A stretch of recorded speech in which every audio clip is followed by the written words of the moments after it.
Oh, he's trying to finish it. He's trying to unload it.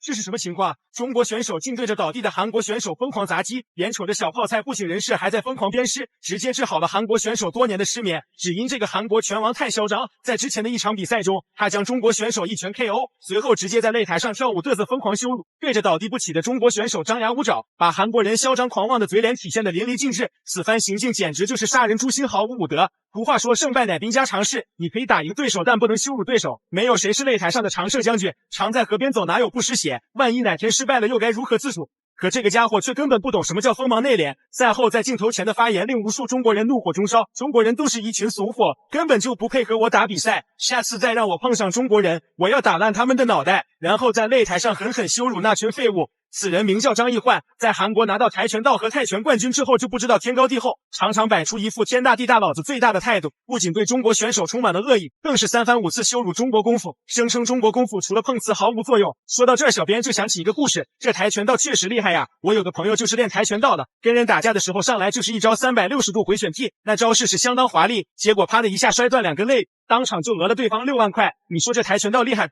扯远了，让我们回归比赛。眼见韩国棒子多年失眠都开始说胡话，内蒙勇士阿拉腾黑利当即杀入韩国，表示要好好给小泡菜治治这失眠，让他踏踏实实睡一觉。比赛开始前，先欣赏一下韩国美女，长得确实是挺标致，不过全身上下全是科技狠活，你就是给韩国拉一头母牛过去，他都能给你整个长腿林志玲出来，这就是韩国的整容技术。比赛已经开始，黑色短裤内蒙勇士阿拉腾黑利，紫色短裤嚣张棒子张奕焕。从画面中不难看出两人根本就不在一个量级，张奕焕身高臂展都有不小的优势，这是阿拉腾黑利跨量级发起的挑战，想必大家也清楚跨量级挑战的难度，倒不是说阿拉腾黑利自不量力，实在是被嚣张的韩国棒子给惹怒了，这才不管不顾跨级别挑战。当然他也有自己的战术打法，作为一名从小练习蒙古胶的摔跤高手，他的上肢肌肉非常结实，充满了爆发力，看来是想要通过地面较量终结韩国选手。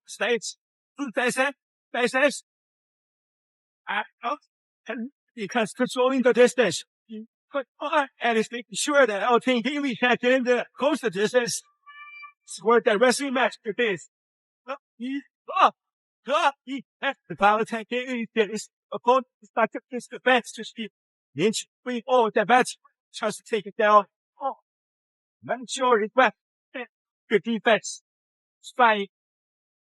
虽然在身高臂展上不占优势，但阿拉腾黑利表现的却非常积极，迫不及待的想要收拾小棒子。反观张奕焕却像是老鼠见到猫一样畏畏缩缩，这倒是很符合韩国选手的特点。赛前嘴硬狂的无法无天，上场之后那是慌的一批。所以说这些小棒子3天不打就开始上房揭瓦，不狠狠收拾一顿是不可能长记性的。